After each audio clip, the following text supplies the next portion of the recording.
Hey everyone, welcome back to another episode or stream of Building with Web 5. Basically, if you don't know about this stream, every Friday, Ace and I chat with a SSI experts in our industry. Feel free to say hey Ace before I introduce our guest. Hello, everyone. Good to be back. Awesome. All right. So I'm super excited, by the way, y'all, about this particular stream. Our guests have something really, really cool to show us, and they have really great energy. I just want to say hi to the people that are currently in the chat so far. So, hey, Thomas, and also whoever LinkedIn user is, what's going on? I only yeah, want to talk. Oh, go ahead. yeah. We also have a bunch of people joining us from Discord. It doesn't show up Discord. on Twitch like that. So yeah, hello, Ebony, Senin, Chris. Thank you for joining us as well. Yeah, thanks so much, y'all. And I don't want to talk too much. I'll let Nick and Julian go ahead and just introduce themselves, whatever you want to tell us about yourselves. We're interested and eager to learn. Julian, do you mind going first? Sure. Hi. So I'm Julian. I'm the CTO and co-founder of Heirloom. A little bit about me. I'm based in LA. I got started in Web3 back before it was called Web3, when it was still just Bitcoin. I was the first engineer at a company called Gem. We were working on hierarchical deterministic wallets and multi-sig. And then we pivoted into enterprise blockchain. Working on trying to do some pilots in the medical space, doing medical records on the blockchain, which is actually where I got my first taste of decentralized identity and the whole space that we're in now. We ran into problems with how do you spread a identity data across disparate systems, and we never really found a satisfying solution back then. This was like around 2016, 2017. I was inspired enough by my experience there to co-found Heirloom with Nick. I'll let Nick take over from here. Love it. Yeah. I'm curious how y'all met. Sorry, go ahead. But I'm curious Yeah, how y'all met. that's actually That's actually the story I was going to tell. Julian and I met working together at another startup. So Julian's obviously a brilliant engineer. My background's in user experience design and product management, and so we were individual contributor counterparts at another startup like 12 years ago, and we became really good friends building and shipping software together. Something I love to say, because it's true, but it's also a little funny, is that Julian is the person that brought me into Web3 and to self-sovereign identity. I started my worldview off as a big blockchain and SSI skeptic, and it was through Julian very patiently walking me through fundamental concepts and kind of breaking down the power of decentralized ledgers. That really clicked for me. I think, Julian, should I tell it's all the database rows? The thing Julian shared with me that made it click for me as a product and UX guy was, he was like, you could build Instagram on the blockchain if you wanted to, but it would be a really, really dumb and expensive and slow idea. But really, in Instagram, every like and comment and picture is just a row in a database. And blockchains are just databases. But they're databases that nobody controls or owns, and they're really hard to mess up. And something about that articulation made my whole brain open up. And so when Julian approached me with an idea that started off as a prototype for what is now Heirloom, the idea was, hey, a lot of people are focused in currency and finance in the blockchain space, but there's this whole other set of problems that blockchains look like a really great architectural solution for, and that's identity, right?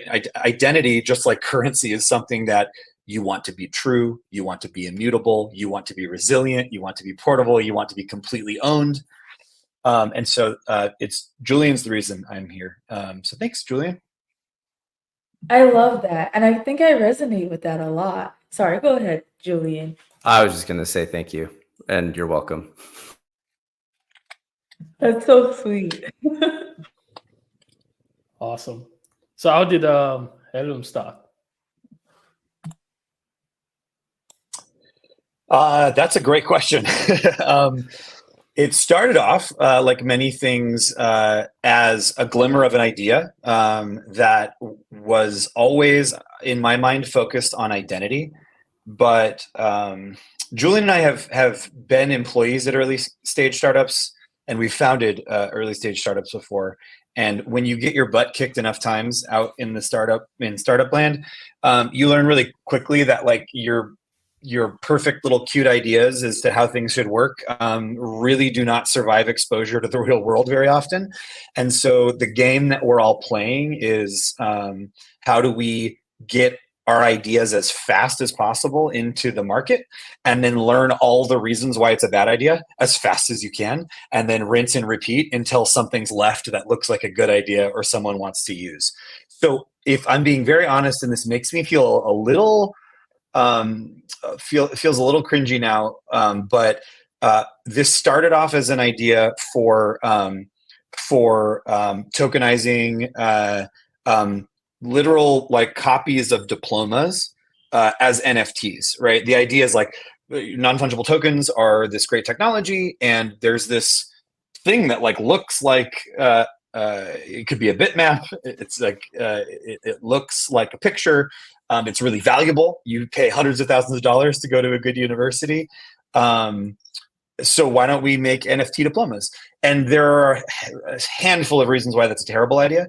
But we didn't know that at the time. So we went out to the market and we like pitched this idea, and the first university to say, hey, yeah, we'll write you a check to pilot something and figure this out was the University of Southern California in Los Angeles. And it became pretty obvious pretty quickly that NFTs were the wrong solution for a couple of reasons. One, if USC woke up and one day and a degree in computer science was being sold on OpenSea, like that would be a big boo-boo. Secondly, as you all probably know, that depending on how the data are structured, there's a lot of personally identifiable information in a college degree. And if you're putting that on chain, that's really dicey when it comes to people accidentally getting doxxed or just exposing sensitive data about themselves that they may not want to disclose. And so it was really through working together with this first customer that we got that we started realizing that some at the time and maybe still more cutting edge primitives in the SSI space, like decentralized identifiers and verifiable credentials, were a better fit for this, and that's honestly how it started. Julian, am I mythologizing this too hard, or are there any other anecdotes you want to throw in there? Yeah, you're mythologizing appropriately. There's some mythologizing in there, but it's good. No, I think it's a pretty accurate description of how we got started. And yeah, like I said, I had gotten a taste of decentralized ID when it was still kind of a nebulous concept a while ago, and it wasn't until we were working in the space where we were originally looking at NFTs and realizing what a bad fit they were that I remembered. Oh, I wonder what's going on with the decentralized ID people and what they've been working on, and it was actually kind of perfect timing because when they were talking about it back in 2016, it was the specs were very bare bones and very, very high level, and they were not ready. But when we were working on the degree stuff back in early 2022, I looked back into it and I was like, wow, there's a lot that's happened since I was here. And yeah, in fact, version 1 came out. The version 1 spec from the W3C came out that summer, right? I think it was that summer or like that spring or something like that. And it was like, wow, so this is now a fully baked spec. And there's not a lot of implementations for it yet. So this is kind of open ocean. So we can dive in and start playing around. And that was definitely a lot of fun. I love that like journey that you all like described into like discovering like, okay, wait, let's use NFTs for this. And then you're like, wait, maybe it's not necessarily the right choice.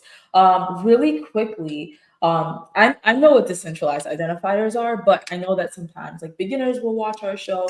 So I would love for y'all to kind of describe decentralized identifiers and verifiable credentials and like your own perspective, especially since I heard that Julian had such a good way of describing how blockchain works.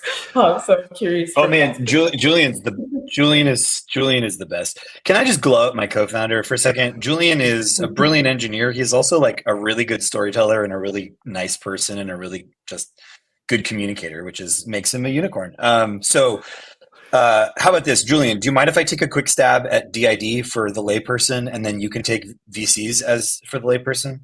Sounds good. Let's do this. Okay, and I'm gonna like trot out my product manager chops here. So let's say we just met at a party, and you have a high level understanding of like how software kind of works, but you're not in the weeds, and you've never maybe built software before. I would say this. Every piece of software that needs to tell you and me apart from each other, which is a lot of software. It's not all software, but it's a lot of software, needs to give us some kind of unique identifier, right? So like if Rizal and Nick are both customers of Bank of America and we log in one day and we see each other's balances, that's going to be a big no-no. And so most, but not all software needs to tell users apart from one another so that it can show them relevant data about them, so that I can keep track of their preferences, whatever.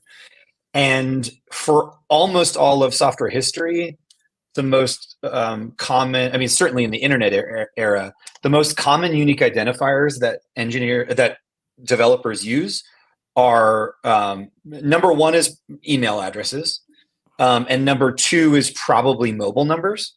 But there are some problems there. There are many problems with that.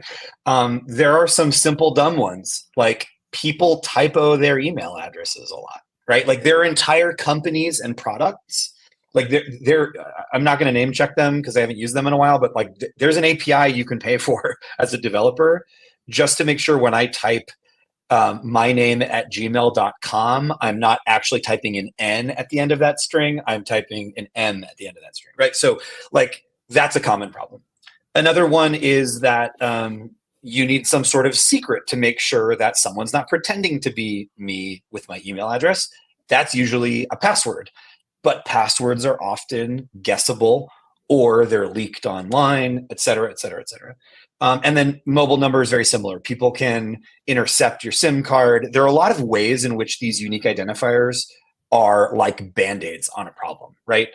It starts off with good intentions and then it goes haywire. And before you know it, all your info's on the dark web and you can't order snacks on Grubhub. So, and that would be a sad day. Decentralized identifiers, sorry, that was a big long wind up. Decentralized identifiers are a newish kind of unique identifier. It's just a bunch of numbers and letters. But they're registered on a blockchain, or they can be registered on a blockchain. They can be registered elsewhere, but I tend to prefer them on blockchains. And as long as the blockchain exists, that identifier will exist, and the proof of the date and the time and the validity of that identifier will exist on the ledger. And I think the coolest part is that depending on how it's architected, what we do is we give the private keys to the individual that owns that identifier, which is very different from your Gmail address or your mobile number. You don't really own those things. And by accident or on purpose, you can be separated from those things. In fact, when I do talks, I often ask the question, raise your hand if there's an important piece of information that exists in an email inbox, maybe from a former employer, maybe from a university you don't go to school at anymore, that you no longer have access to because you're not affiliated with that organization, right? That's exhibit A of why you might want to own and control your identifiers throughout your life, right? So, man, that was long-winded. Decentralized identifiers tell you apart from me in a new way that lets me own my own portable identity and use it in software. That was a little rough. I'm gonna hand. No, that Go was ahead. great. I thought that was great. I'm gonna steal the email transition from you when I talk to people about it. I thought that was a great example because after not working at GitHub, all my Black Girl Bites at GitHub stuff, it's all gone. So go ahead, Julian. Yeah. So I'm gonna talk a little bit about verifiable credentials. And my description is not going to be nearly as smooth as Nick's. He's much better at talking off the cuff than I am. But so the way I think of the distinction between decentralized identifiers or DIDs and verifiable credentials or VCs, I think of them in terms of authentication and authorization. So authentication, like Nick was talking about in software, it's concerned with identifying yourself to the software. Who are you? Like distinguishing Nick from Rizal, from Ace, from Julian. And then another piece of this, which is a confusingly close word to describe a different concept, is called authorization. So now that I know who you are, what are you allowed to do? What are things that you're allowed to do in this system? VCs, there's not a one-to-one mapping, but this is a way that I like to describe it, is that DIDs are authentication, VCs are more like authorization. So a verifiable credential is basically a packet of data that is cryptographically signed and tamper-proof, and it contains what are called claims, which are just pieces of data about a subject. So and then it has an issuer that it is signed by, and then you can prove that it comes from that issuer. So to use a concrete example, an issuer could be a university. So I went to the University of Southern California and I got a computer science degree.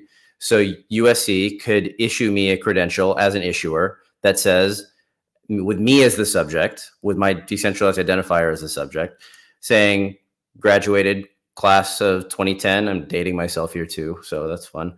Class of 2010, computer science, bachelor's of science, University of Southern California. And then they can sign that using a key from that belongs to their decentralized identifier.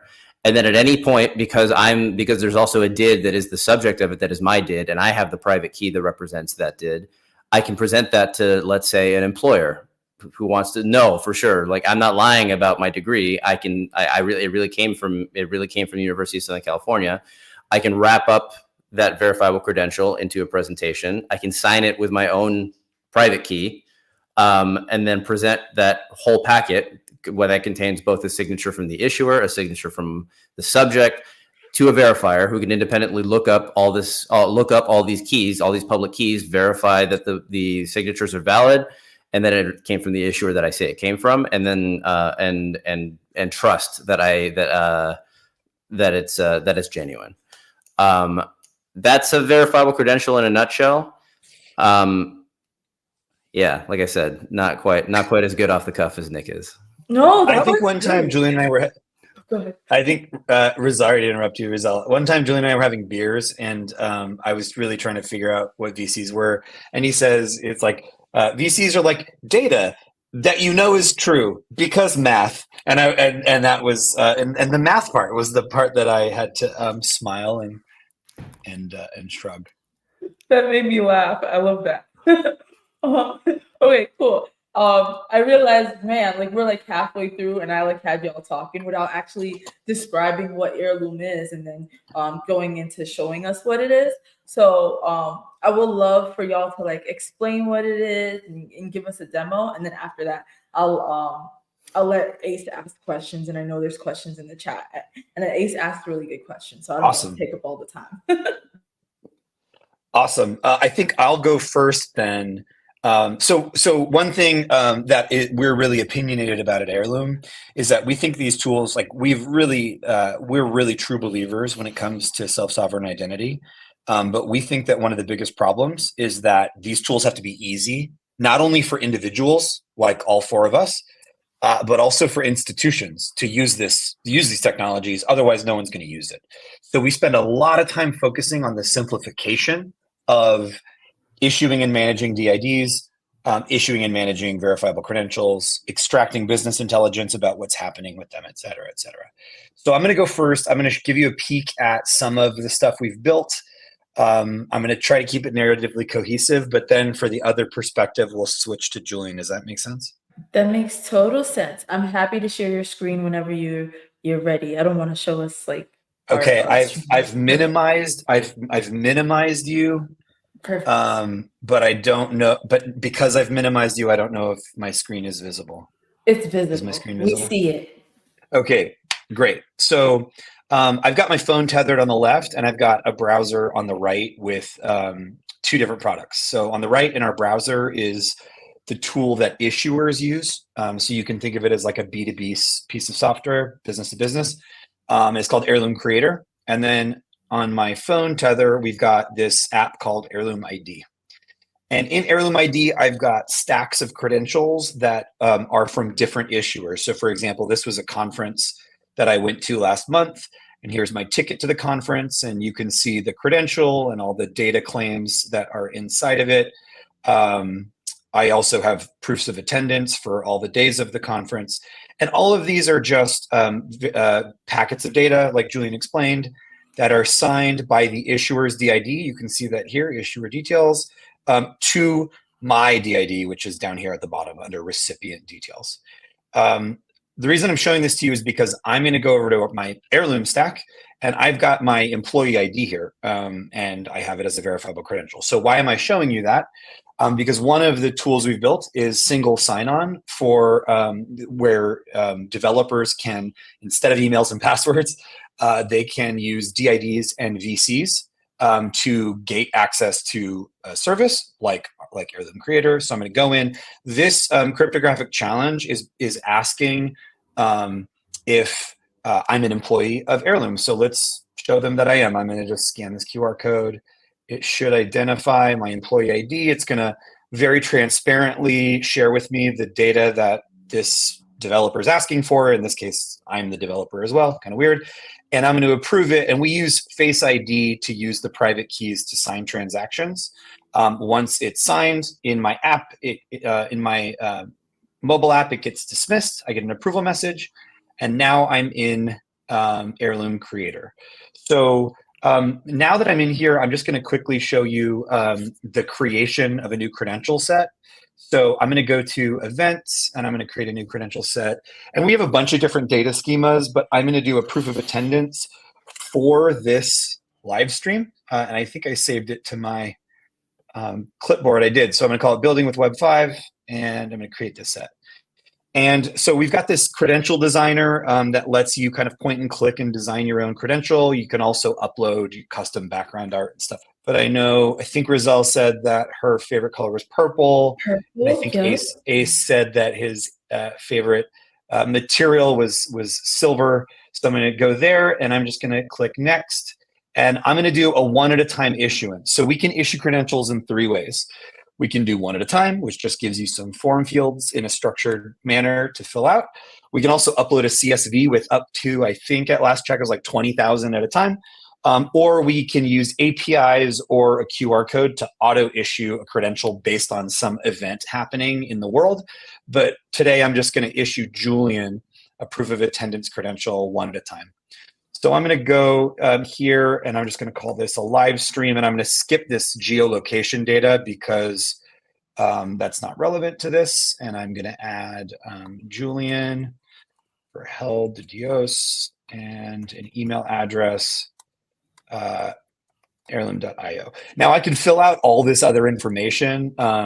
We talked to Rizal and Ace. It was great. I can put whatever information in here that I want to. And what's important is that once I sign this from the Heirloom DID, it's immutable. And so I want to put as much data in here as I possibly can that's relevant. And the reason I want to do that is, one, it's good data hygiene. And two, it's so that I might be able to query against that data inside that verifiable credential later for some other purpose. We can talk about that later. So now I'm just going to finish this and issue, and this is a brand new credential set. So I've got one row, I've got Julian, I can preview the info in here. that I just sent out. I get a little preview of the art up there in case I've got that collapsed. And that is the kind of back end. Now I think we should switch over to Julian so he can show what it's like to get a credential sent to him, set up a new wallet, and take custody of the credential and sign it with his personal DID as the holder. Does that make sense? Yes, that was so cool to see too. And even Ebony wrote in the chat, like, this is so cool. All right, I'm switching over to you now, Julian. I think a quick one before we go too far. Yeah. So I'm very like fascinated with like login options currently with DIDs or VCs, and I mean currently you use the combination of both, right? The DID and the VC. I was wondering if you came across say challenges or a reason why someone just signing in with their DID was insufficient for that kind of application. So we So the reason that we went with VC for our particular app is because we wanted to, we're an enterprise product and we want to sign customers before they get access to our product. So what we do is we actually, we actually issue a credential to the customer in order for them to be able to log in. And so that way we would know, okay, well, this is somebody that we've issued a credential before, so that way they have access. There's no reason that you couldn't do that with just a DID. So if you were building a, like open sign up, like anybody can join with any decentralized ID, there's no reason that you couldn't use a DID. In fact, that's one of this login mechanism that we call quick login that we've built. We're rolling it out as an SDK in the next few weeks. And one of the things you'll be able to do is just accept like, okay, you can either set, the way we've set it up is you can set up a, what we call a credential query to say, oh, I want to have a specific credential type from a specific issuer with this specific field in the claims. You can get as granular as you want. But we're also allowing you to open it up. Just say, if you just want to say, hey, anybody with the DID can log in, like just use the DID as the authentication mechanism, and that's it. You have the ability to do both. But the sample that we're showing today is because that's how we chose to do it in our product. Yeah, that is awesome. I'm looking forward to the SDK. But yeah, thank you. Yeah, I'm excited to see what people build with it. Should we switch over to my? Yeah, I see us on the screen. That's why I didn't click it yet. But I'll go ahead and share. Oh, sorry. Yeah, I meant that's what you meant. Sorry. Yeah. Okay. So Nick sent me the credential. So we currently have a few different ways of sending people credentials. But the main one that we use right now is email. As much as we dislike email, it's still one of the most ubiquitous tools that we have in order to send people an on-ramp into decentralized ID. So what I do is I get an email that is an invitation to claim a credential. So this is what Nick just sent me in the dashboard. So what I'm going to do is it says it's an attendance credential. It's issued by Heirloom. And then if I have iOS 16.4 or higher, then I can claim it on iOS by clicking this button. So I'm going to go ahead and click that button. And it's going to pop me into App Clip.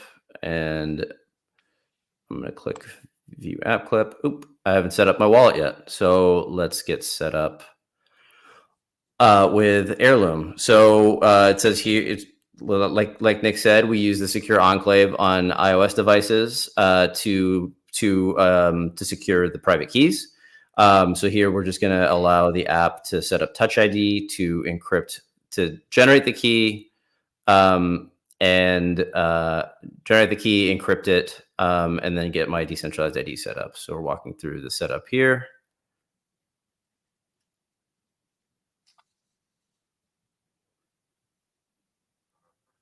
And there we go. It's grabbing the credential that Nick issued to me. It's the building with Web 5 attendance credential. I can review the details here to see if does it look like it's correct, because for attendance credentials, it's not a big deal if something might be wrong, but if it's your degree that you're getting in your wallet, you really want the name and everything to be correct. So we add this extra step to accept the credential. So I confirm information is correct, hit accept, and then I sign my acceptance of the credential, and there we go. I have it in my wallet. I've attended. This is my proof that I've attended this live stream. Something that we're really excited about, but is not unique to us per se, is that we are leveraging the operating system's biometric authentication that happens on device to do all the private key management. So there are always trade-offs to anything, as I'm sure you all know. But from our perspective, Apple and Google both have very stress-tested, very reliable APIs, and people use them all day, every day for paying for things. And so rather than us setting up, long passphrases or other mechanisms for managing your keys, we, as the default, we leverage the biometric authentication APIs made by your smartphone's OS vendor or developer, Apple and Google. So there are trade-offs. Happy to discuss those if anyone has any questions. But again, we are really focused on making this as easy as possible and as quick as possible for normal people to get value out of these tools. I mean, it took Julian, he just showed you setting up a fresh DID. It took less than 30 seconds probably. And I've certainly spent longer than that setting up a lot of crypto wallets in my life. So we're pretty excited about where we're at. Yeah, this is amazing. I have like two quick questions. I think the first one would be on the receiver's end, where is the credential stored? Are you storing like a decentralized web node? And what happens if I lose my phone, for example, and I have to re-download the Heirloom and authenticate again with my phone? Is it like synced in a way? Basically, how does that work? Yeah. Julian, do you want to take the current and future answers to the DWN question? Yeah. So right now we're just leveraging iCloud storage. So the credentials themselves on behalf of the user, they're stored on their device and then backed up to iCloud in an encrypted backup. That's a short-term solution because that's just what was fastest for us to implement first. We long-term don't want to rely on Apple's services and all that stuff in order for this to all work. Eventually we want to get to something that's closer to a DWN architecture where either these things are being stored on IPFS, or we have some sort of transportable like VM that each user gets that they're able to store on. Those are still kind of open questions. Like we've been most concerned with like just dialing in the user experience and making sure that the onboarding experience, the presentation experience is as easy as possible while still maintaining as much security and privacy as possible. Awesome. And Ace, what was the second? You asked two questions. What was the second question? Yeah, I think was it the question is Julian answered it both? Yeah, because if you're using iCloud and I switch phones, once I authenticate, it basically just comes again. So I think that kind of answers both questions. Yeah, so that's we do have a bunch of questions in chat. We can go through these. fire away. Awesome. So I think this is for the quick login setup. How do you compare this to Microsoft Extra Verified ID? I actually don't know a whole lot about Entra's Verified ID product. It looks, based on what I know about it, is that it uses a similar standard, so it should be interoperable with what we're doing. So everything that we've built so far is compliant with the W3C spec for verifiable credentials and decentralized IDs. In theory, any other system that conforms to those specs should be interoperable with what we've built. We don't currently have mechanisms for either exporting or importing from other systems yet, but that's another one of those things that's on the roadmap eventually. Yeah. May I jump in there? Yeah, go for it. Yeah. So I'm going to say something that I believe is very, very true, and I really passionately want to say it, but I also am scared that I'm going to alienate or piss off, especially developers that really take this technology very seriously, as they should. So here's the thing. I think every developer in this space has every intention of making these things interoperable. because that's the vision and the philosophy of self-sovereign identity. But I have yet to see any platform. That doesn't mean I have an exhaustive knowledge, but I have yet to see any platform, even ones that are that align like we do with the W3C specs and open standards. I've yet to see any platform give true interoperability between platform.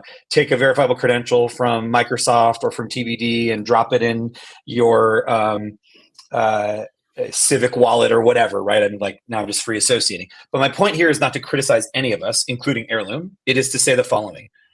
I think right now we are so focused. Heirloom is for sure, but I think the whole industry is really focused on finding killer use cases and removing friction and improving the user experience such that there's enough adoption that anybody cares about interoperability. And I don't mean anybody, the four of us, because we all, I'm sure, intellectually care.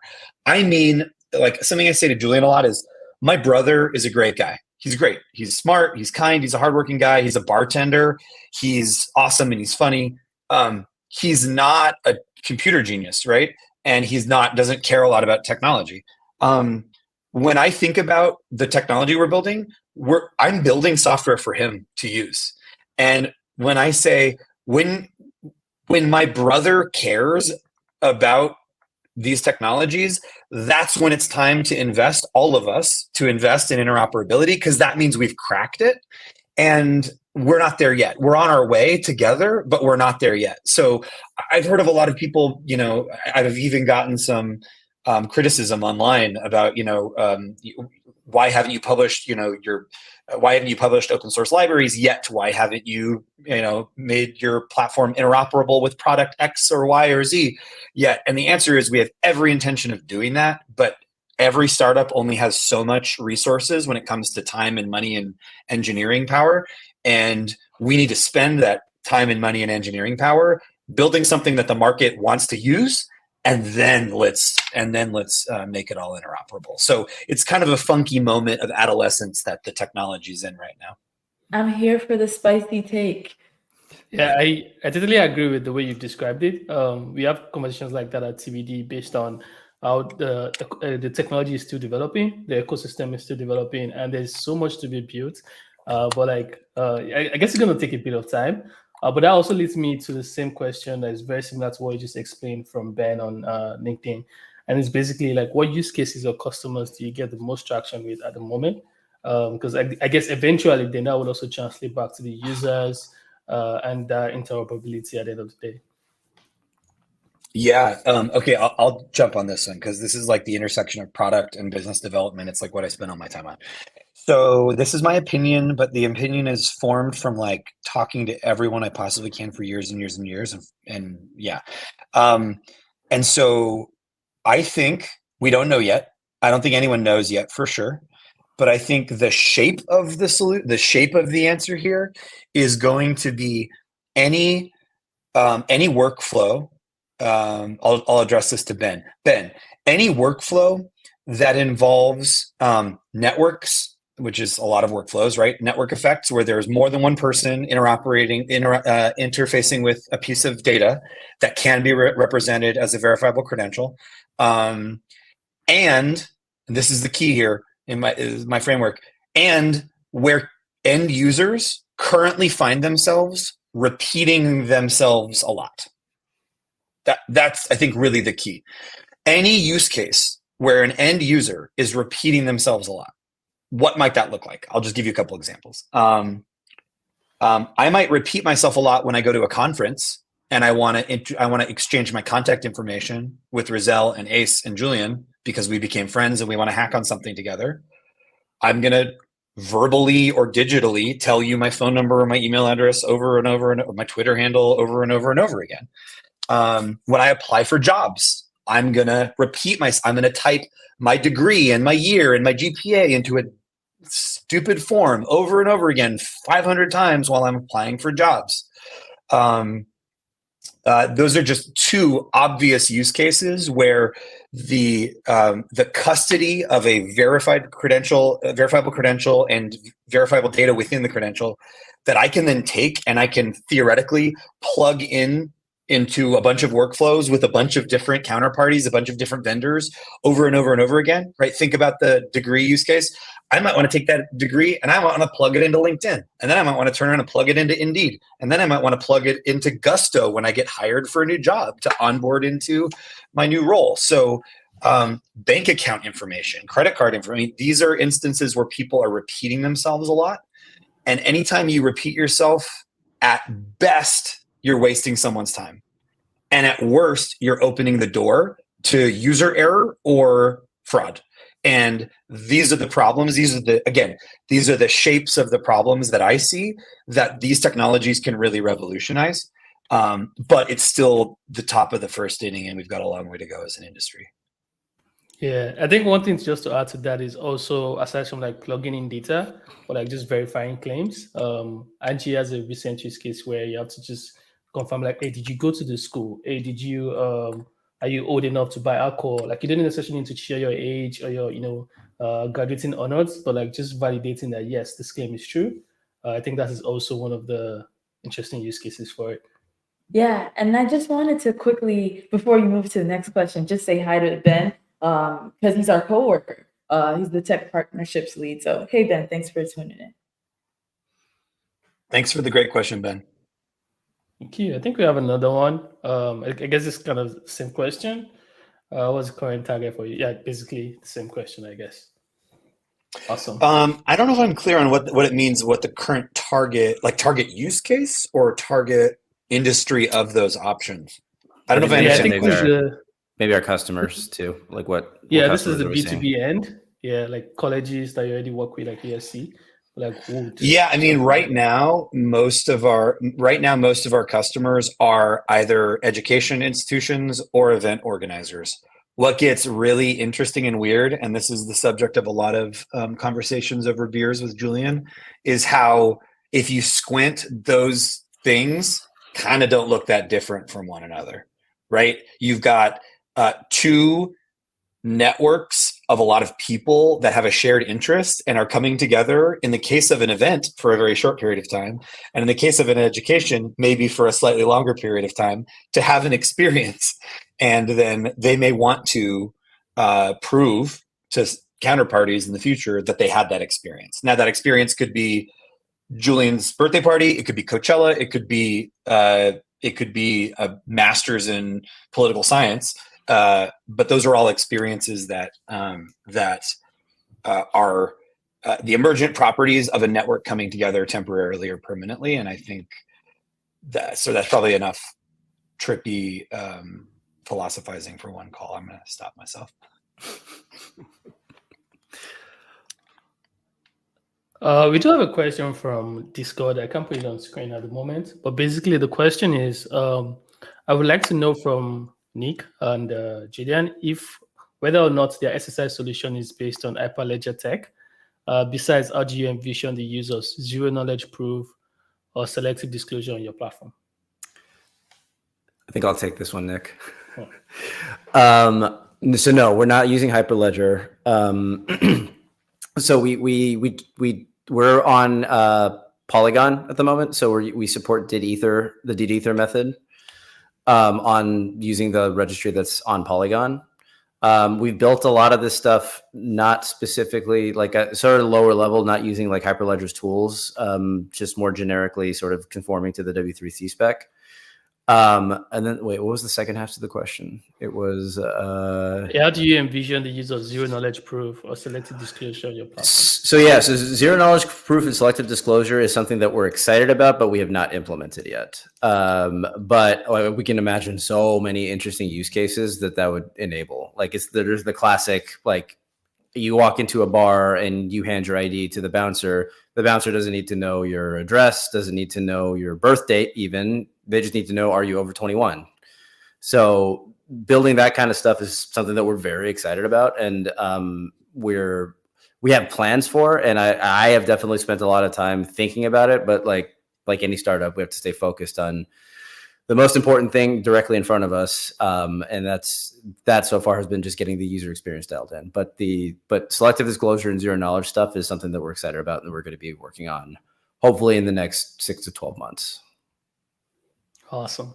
I think Nick responded to you from Discord as well. Says he's excited about applying this in the financial spaces. It's a journey. I don't know if you can see the message, Yeah. but I guess you can. Okay. But Yeah, I mean, it's interesting. Just one more thing on financial services. That's another use case that might not be so daily, but for certain groups of people, the KYC process, right? If you want to move more than, at least in the United States, if you want to move more than what, $500 or $600 from one bank account to another, you need to go through a redundant and privacy. What's the opposite of privacy preserving? Privacy destroying. Privacy rotting. It's getting weird.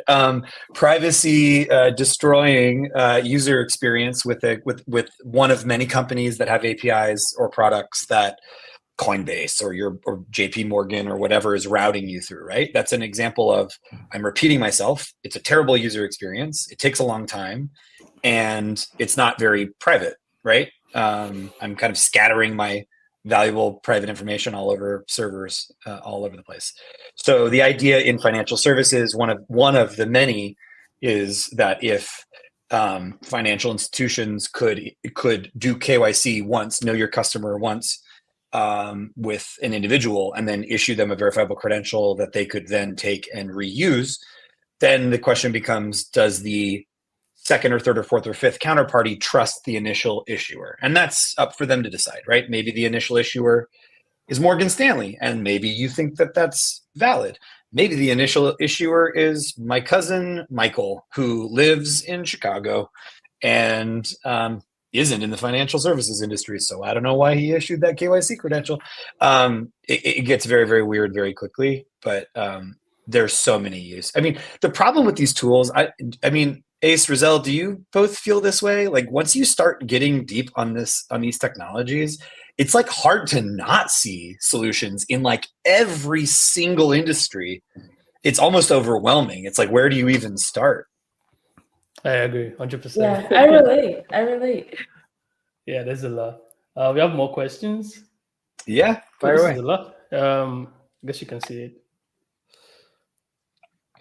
Yeah, this one, Brazil. So first of all, we love partnering with everyone on Earth. So please get in touch. My email address is nick@heirloom.io if you want to email me. Nice. But how are we thinking about Face ID and handling private keys? Julian, I want you to handle that, but I also want to give context to people that don't know. Brazil's doing some very interesting stuff, and I might get my details slightly wrong here, but there was either a law proposed or passed, it might have just been proposed recently, that would, for example, put not only state-issued state-issued IDs on chain, but also vehicle identification, like VIN numbers, vehicle identification numbers. The idea being that it could dramatically reduce the administrative overhead of administering a country or a state that has a lot of automobiles. And I mean, if you just think about the last time you needed to like change your address with the DMV, you know how at least time consuming, if not expensive, that was. So that's something I've been reading about Brazil innovating a lot in this space. Julian's probably the better person to handle Face ID and private key cryptography. I'm not sure I fully understand the question the way that it's written, but I'll take a stab at it. The way that we use Face ID and more specifically the secure enclave on device is purely so we basically just generate a seed for a private key. Or a private keychain, to be more specific, and then encrypt that inside the device using the device's secure enclave. And then the ability to request the secure enclave decrypt the key is facilitated by Face ID or Touch ID or PIN code on the device. So I'm not sure I understand what the question is about Face ID algorithm, and instead of using the device's biometric capabilities, but that's just a description of how we use it. So it's pretty straightforward. We use the security that Apple has already bulletproofed and rock solid battle tested to protect the private key for the user. Yeah, I think the person is trying to introduce a new Face ID algorithm, but yeah, you can just drop more comments in chat so we understand better. We have another question that is related to, I think, the quick login. And I don't know if you've seen this, but it's basically asking. Is it the? Yeah. Yeah. Julian, do you mind if I take a pass at this? Sure, go for it. So yeah, I think my understanding is that it's a pretty old concept in cybersecurity. It's actually three factors: something you have, something you know, and something you are. There are a couple big problems with that from my perspective, and far be it for me to like argue with institutional cybersecurity, like that's way above my pay grade. But the problem comes down to, I think, in reverse order. The biggest problem is something you know. If there's something you know, that means it's something that you can share, and that also means it's something that you could accidentally reveal. And I think my personal opinion is the something you know piece of the cybersecurity and like authentication paradigm is the weakest link.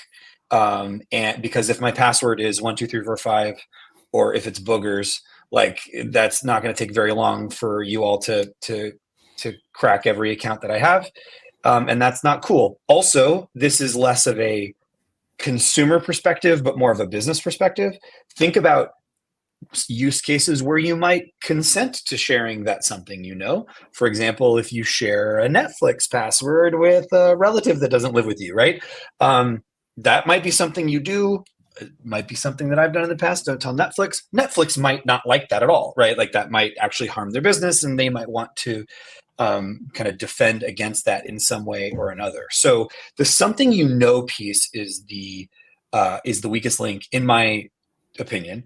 The something you are is really interesting. That's one we're not really arguing against. That's often used as biometric, and we're using on-device biometrics. The something you have is also a little bit of a twist here, because typically something you have in strong multi-factor authentication is something like a hardware key. And that's still probably like a YubiKey or something. And that's still probably like one of the more secure methods of authentication. But you got to keep track of them. You got to buy them in the first place. You got to keep track of them. You can't lose them, right? Our stance there is that there are actually kind of two things that you have. One, you already have. It's your smartphone, and it's something that over time you're increasingly less and less likely to part ways with it, right? We do a lot of user research, and we found that increasingly users are like less likely to like hand their phone to like a close friend to do something with it, because there's just so much on there, and it's such like a personal part of you that you really many people never want to lose contact with that hardware device. So we think that's one, maybe weaker than a YubiKey, but it's still a hardware factor. And then when you combine that with your private keys to your blockchain-based identifier, that is also something you have. It's a digital something you have. It's not as strong as a physical something you have.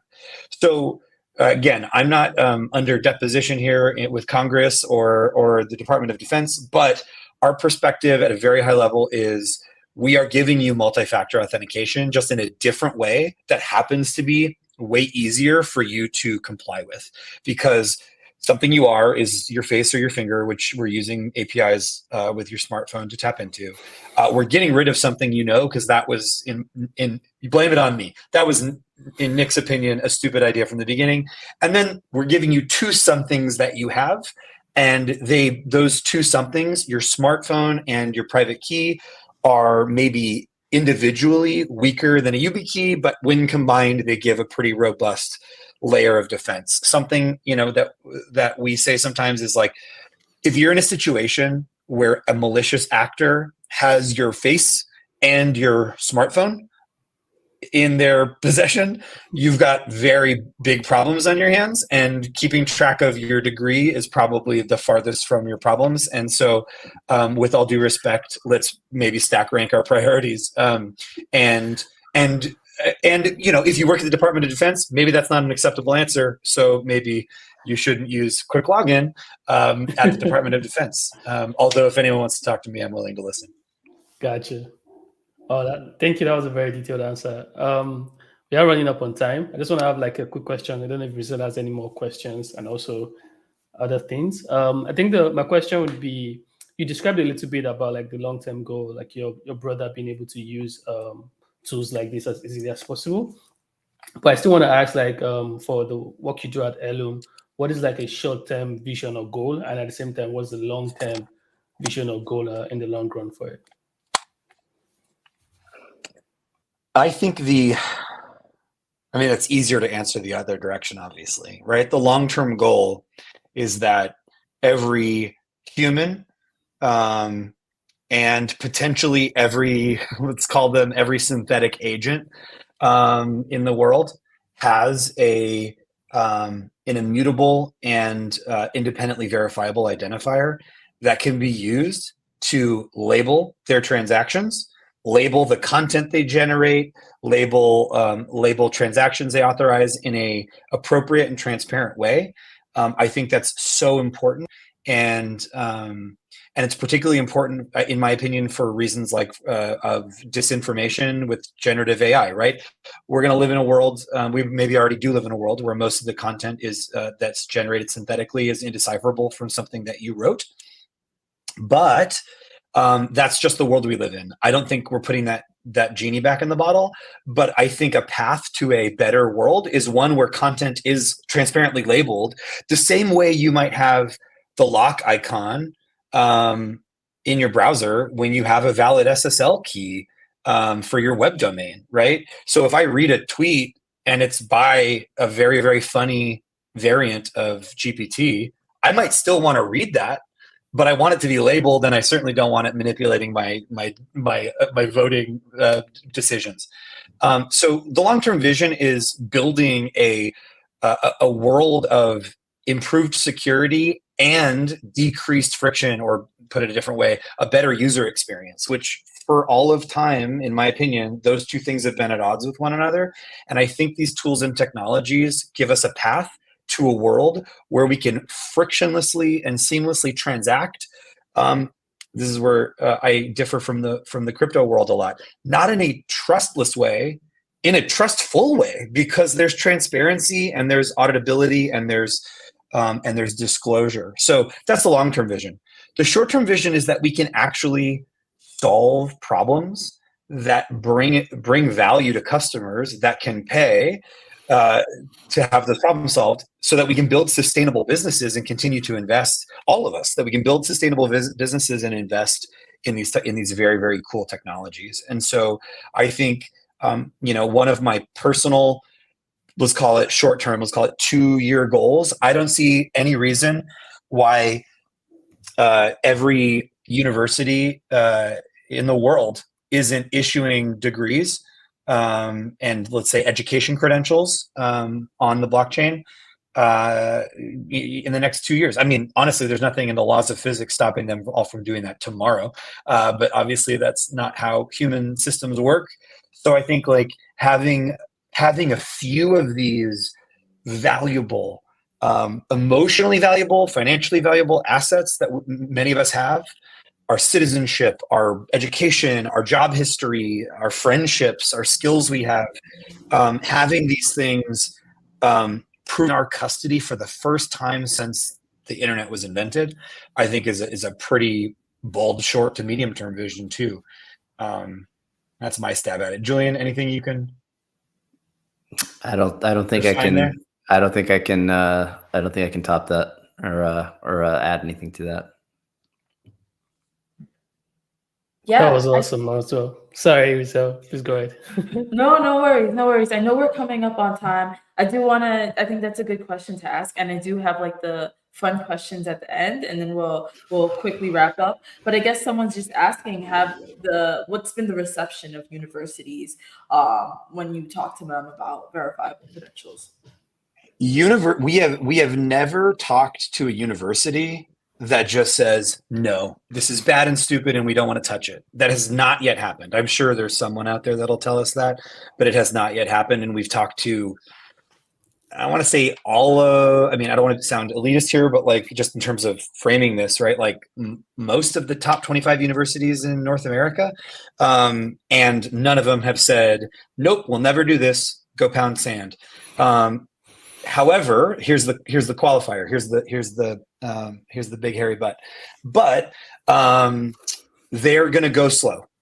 And I think the biggest reservation they have is not to verifiable credentials, and it's not to decentralized identifiers. It's to blockchains, for a few reasons.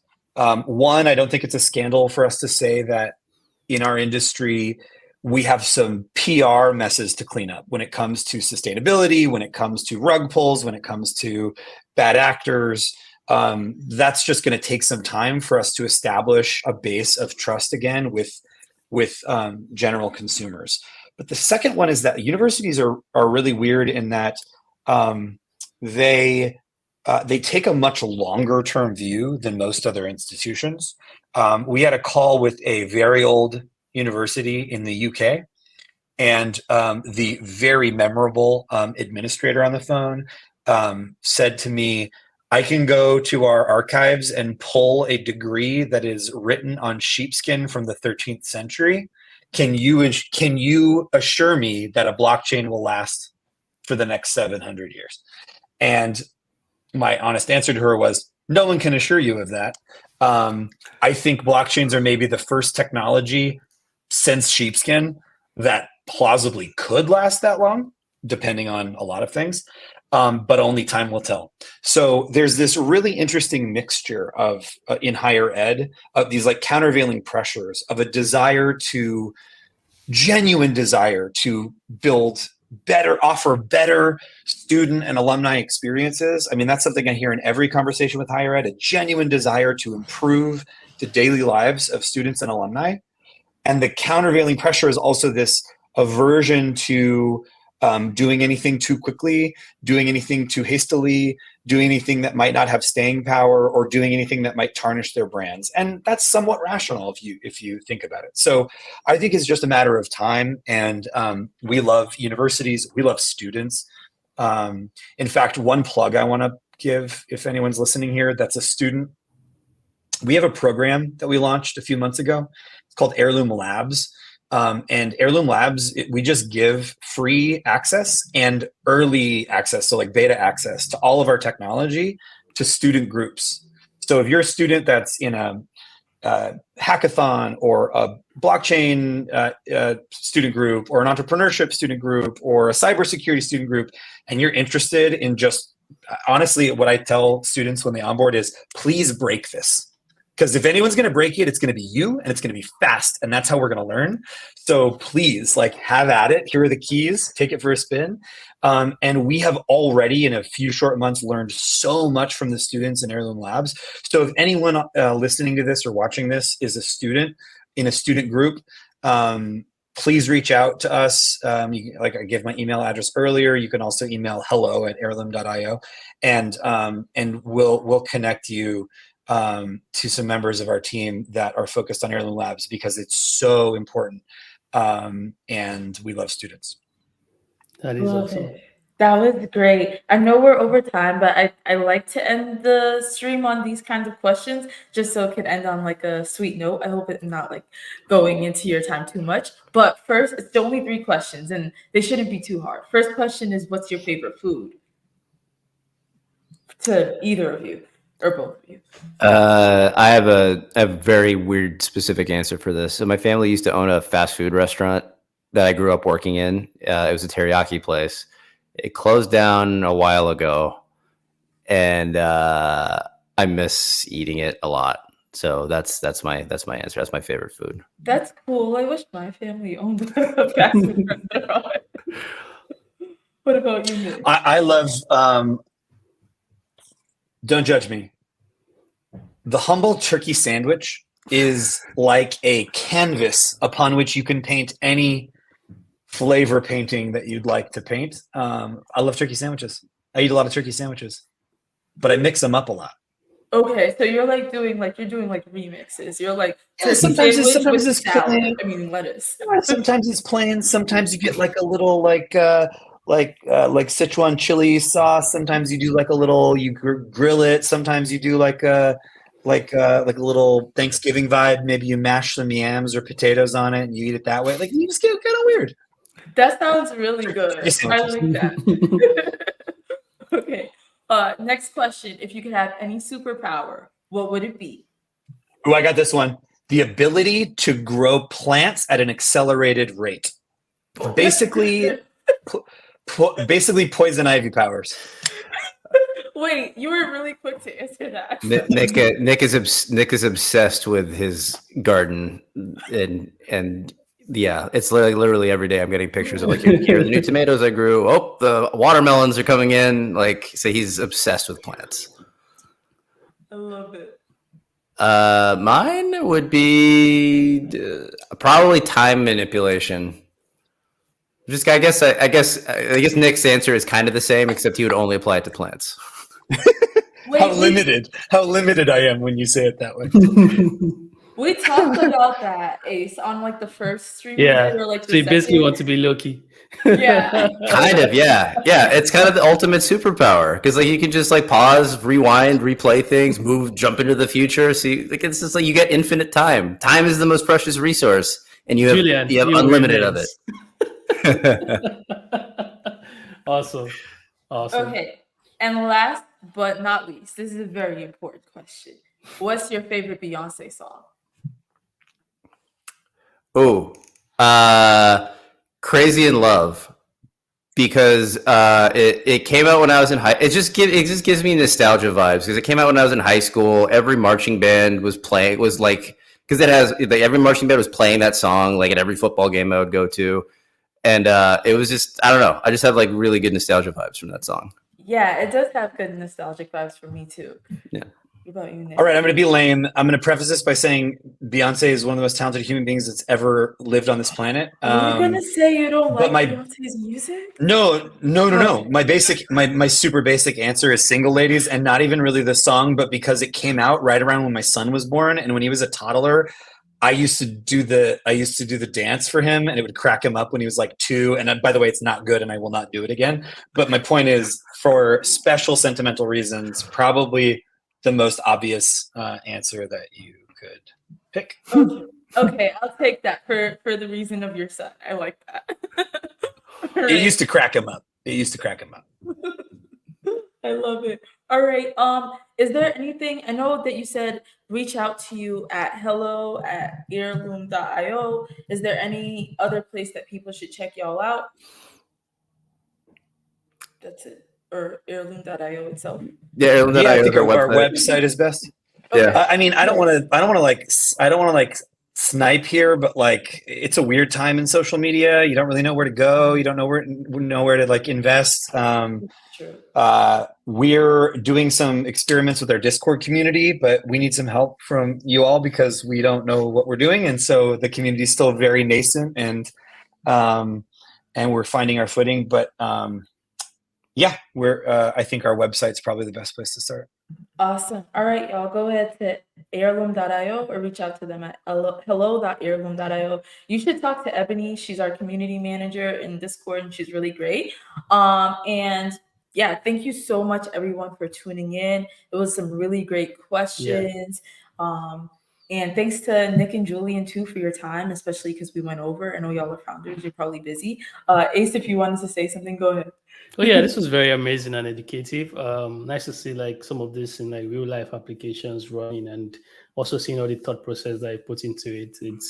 I guess that's why we had a lot of interesting questions in chat as well, because it's very real, so to say. Like you could see it in action, and I think that was amazing. So thank you so much again for just coming and sharing us all of this.